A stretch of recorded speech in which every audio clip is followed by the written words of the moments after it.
Muchas gracias, Kenneth. Justamente para complementar esta información y para conocer con mayor detalle lo que establece el derecho penal, independientemente del caso Barrenador específicamente, en nuestra mesa de análisis de esta noche invitamos al abogado penalista Rodrigo Rosales, a quien le doy una bienvenida. Gracias, don Rodrigo. Hola, muy buenas noches. Muchísimas gracias por la invitación. Don Rodrigo, muchas gracias por acompañarnos. Queríamos consultarle, cuando en un proceso un documento es descartado por falta de veracidad, ¿esto afecta de alguna manera ese mismo proceso o simplemente se descarta? ¿Qué es lo que procede en este caso? Vamos a ver, hay que tener claro el escenario jurídico del proceso penal. El proceso penal nace a la vida jurídica con una denuncia, con una noticia criminis, y también tenemos que recordar que el monopolio de la investigación lo ostenta el Ministerio Público. Es decir, el Ministerio Público es el que va a tener las líneas de investigación y va a tener canalizado cuáles son las acciones que va a seguir, cuáles son los actos que va a realizar para establecer también, con base en el principio de objetividad que establece el artículo 63, cuáles son aquellas circunstancias que favorecen la tesis fiscal, la tesis de imputación de responsabilizar a una o a varias personas por la comisión de un hecho delictivo, y también determinar aquellas circunstancias que considere que le favorecen al imputado. Esto en teoría es un ministerio público objetivo, un ministerio público que busca realmente la averiguación de la verdad real. Esto en cualquier caso, en términos muy generales. Ahora bien, la defensa, por su parte, que es otro actor procesal, va a buscar claramente los intereses que mejor le favorezcan a sus representados, y para tales efectos va a ofrecer prueba de carácter documental, prueba material, prueba testimonial para desvirtuar la tesis del Ministerio Público. No podemos olvidar que el proceso penal se divide en tres etapas muy importantes. La etapa preparatoria, que es esta etapa donde se investiga, donde se entrevista, donde se allana, se secuestra y se hace una construcción de lo que se conoce en materia penal como la teoría del caso. ¿Qué es la teoría del caso? La teoría del caso es la hipótesis que tiene el Ministerio Público para determinar qué pasó, cuándo pasó, cómo pasó y quién lo realizó. La respuesta a estas preguntas es lo que le va a permitir al Ministerio Público realizar un acto conclusivo, sea incriminatorio o desincriminatorio, para en una eventual audiencia preliminar pedir una acusación o pedir un sobreseimiento, o incluso prima facie en etapas tempranas determinar si el caso no tiene pies ni cabeza, no tiene elementos suficientes como para estar en presencia de un delito, y antes de indagar a los imputados, desestimar la causa. Ahora bien, con respecto a las pruebas, hay algo muy importante. El momento procesal para ofrecer el andamiaje probatorio lo tiene la defensa hasta la audiencia preliminar, de manera tal que en la etapa preparatoria, en la etapa de investigación, repito, los abogados defensores podemos ofrecer prueba, podemos no ofrecerla, podemos reservárnosla para el momento cuando el Ministerio Público o el querellante ya tiene lista su pieza acusatoria y su querella, y nosotros se la presentamos al juez de la etapa intermedia. Hay pruebas de pruebas, hay pruebas que son medulares, que son la columna vertebral de un caso, y hay otras que no son tan relevantes. Los defensores hacemos una valoración y decimos, bueno, si este testigo yo lo veo que está muy endeble, mejor no lo voy a ofrecer, porque aunque vaya a decir verdad, puede que se me tambalee y se me ponga nervioso ya cuando esté en la silla caliente, entonces mejor no lo ofrecemos. Este documento yo no estoy seguro de que tenga los elementos y la sustancia que yo requiero para defender mi tesis, mejor no lo ofrezco. Pero hay elementos probatorios que son de carácter esencial, y quedarse sin una pieza que es fundamental para la tesis de la defensa, en cualquier caso, repito, no estoy hablando de un caso concreto, porque no quiero que se diga ni faltarle al respeto a los defensores del caso ni a los señores fiscales, estoy emitiendo un criterio técnico jurídico de cualquier caso. Ahora, don Entonces, Rodrigo, ¿es sí, señor. definitiva entonces, ahora que usted mencionaba la frase acto conclusivo, es definitiva la decisión de la Fiscalía de descartar el uso de un documento que ha considerado como falso o tiene ese documento algún otro camino legal para demostrar su veracidad posteriormente? Mire, su pregunta es sumamente importante porque el Ministerio Público, en este caso que usted señala concretamente, pareciera que ha hecho un tamizaje de un elemento probatorio que ha ofrecido alguno de los colegas defensores y ha determinado que el documento, el peritaje o la prueba que se ha ofrecido tiene una connotación que para efectos del órgano fiscal no reúne las condiciones de legitimidad. Que fuera probablemente falso, pues entonces le corresponderá al Ministerio Público determinar en qué consiste esa falsedad, si es una falsedad material, si es una falsedad de carácter ideológico, si es una falsedad que tenía por objetivo tratar de inducir a error a una autoridad jurisdiccional o al mismo órgano fiscal, pero para tales efectos, recuerde que vivimos en un Estado de Derecho, vivimos amparados a un debido proceso, las partes están cobijadas por una presunción de inocencia constitucionalmente hablando, entonces debería de realizarse, si es así, si la tesis es tan fuerte de parte del Ministerio Público, una investigación que determine cuáles son los indicios, cuáles son las bases sobre las cuales el fiscal sostiene que el documento es falso, ya le repito,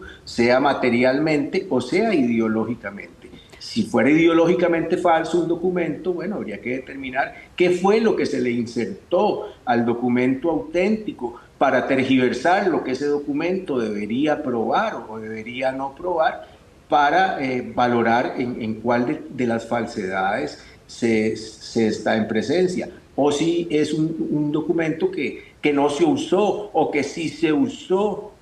Pero vuelvo y le reitero el tema de la teoría del caso. Hay que determinar quién lo realizó, cómo lo realizó, cuándo lo realizó. Porque los colegas que somos expertos en esta materia, como mi persona, pues vamos a hacer un análisis de lo que diga el Ministerio Público, de lo que diga el querellante, incluso de lo que diga un juez de la etapa intermedia. El proceso penal es un debate de ideas y Don Rodrigo, ninguno de las partes... Sí, perdón. no, y justamente, ¿cuándo y qué características debe tener un documento que es rechazado como prueba para que más bien genere esta apertura de otra investigación por uso de documento falso? Bueno, si el Ministerio Público, después de hacer un análisis preliminar, determina, por ejemplo, que quien se dice que firma un documento no lo firmó, o el documento está alterado en su esencia, ideológicamente insertado de manera total o parcial alguna circunstancia para hacer variar su contenido real, el Ministerio Público, recuerde como le indiqué, tiene la potestad de manejar el monopolio de la persecución penal, entonces podría decidir varias cosas. Prácticamente podría decidir hacer caso omiso momentáneamente de lo que esté observando como una eventual comisión delictiva y seguir adelante con la causa principal. O podría decir, no, esto a mí como fiscal me resulta muy grave, me resulta sumamente grosero y me resulta susceptible de una punibilidad y de un reproche penal. Y yo como fiscal voy de oficio a solicitar un testimonio de piezas. ¿Qué es un testimonio de piezas? Bueno, él va a decir, con base en lo que me aportó Juanito, que ya yo sé que fue Juanito el que me lo dio, yo considero que hay un dolo, hay una intención de inducir mi error como representante del Ministerio Público o de inducir error a un juez de la República. Entonces, basado en esas circunstancias, yo voy a determinar como fiscal de la República que esa conducta debe ser susceptible de una persecución penal. Y a través de ese testimonio de piezas le voy a abrir una causa por lo que corresponda. Si es por la falsedad del documento, por la falsedad. Ahora, por el uso del documento falso o por la falsedad ideológica, según corresponda. Perdón, le escucho. No, don Rodrigo, justamente a qué tipo de penas se expone una persona que es declarada después culpable por aportar un documento falso dentro de un proceso penal. Bueno, esa expectativa es una expectativa que tendría que sufrir el debido proceso, como le digo, tendría que primero el Ministerio Público tener el grado de probabilidad mayor a la duda de que efectivamente esa persona o esas personas, porque podrían ser varios, prestaron su concurso y realizaron una conducta de connivencia maliciosa y dolosa, poniéndose de acuerdo para realizar un acto de esta naturaleza, acusarlos, llevarlos, una vez que está la acusación, como acto conclusivo, ante un juez de la etapa intermedia, en una audiencia preliminar. En un proceso aparte, en un proceso aparte, obviamente. Podría ser perfectamente, como usted bien lo apunta, en un proceso separado, porque, por ejemplo, una fiscalía de probidad y anticorrupción puede que no le interese llevar la persecución de un delito de carácter defraudatorio, a menos que lo haya realizado un funcionario público, en cuyo caso también las penas son muy altas, contestándole un poco la pregunta suya, podrían ser hasta de 8 años de prisión, de 6 a 8 años, o de 2 a 6 si no fuera funcionario público. O podría este fiscal decidir, no, mire, esto me interesa y lo voy a mantener dentro de esta misma causa que yo estoy manejando para, de acuerdo a la tesis fiscal, establecer que hay una actividad organizada para realizar este tipo de conductas.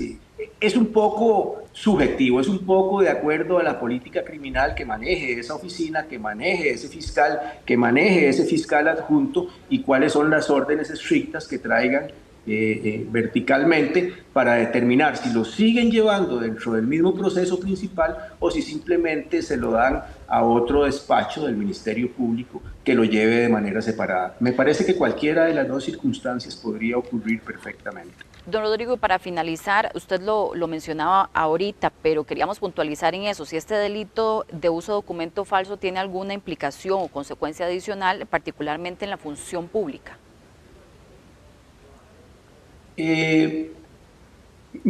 No le comprendo su pregunta, si ya dentro del proceso penal o desde la óptica administrativa. Sí, digamos, si por ejemplo se utiliza el documento, se comprueba que existe una utilización de un documento falso, pero es por parte de un funcionario público, esto tiene una implicación adicional. Dependiendo de las consecuencias que tenga. Claro, es una circunstancia agravante. El hecho de que un funcionario público sea el que realice la conducta incrementa sustancialmente las penas y eventualmente, pues, en cualquier proceso, reitero, vamos a ver. Y lo decimos, perdón, don Rodrigo, porque particularmente ha sido cuestionado y ha sido noticia durante toda la semana que en el caso específico del caso Barrenador, pues ha habido esta semana un nombramiento de la expresidenta ejecutiva de la Caja como ministra de Planificación, lo que le da inmunidad. Sí, ¿y cuál es su pregunta concreta en cuanto a ese cambio? En cuanto al tema del, posiblemente se ha cuestionado, posiblemente no, se ha cuestionado directamente que no se había dictado una medida cautelar que prohibiera el ejercicio de algún puesto en la función pública. Bueno, su pregunta vuelve a ser muy interesante para efectos de cualquier funcionario público que sea objeto de una persecución penal y que en el momento procesal oportuno el Ministerio Público solicite, sea prisión preventiva o una medida cautelar distinta a la prisión preventiva, como por ejemplo podría ser la inhabilitación para ejercer cargos públicos mientras dura la investigación y un juez de la República, que sería el único que podría ordenarlo. Entonces, en esas circunstancias, claramente el ejercer un cargo público estaría totalmente vetado. No podría ocurrir porque hay una orden jurisdiccional.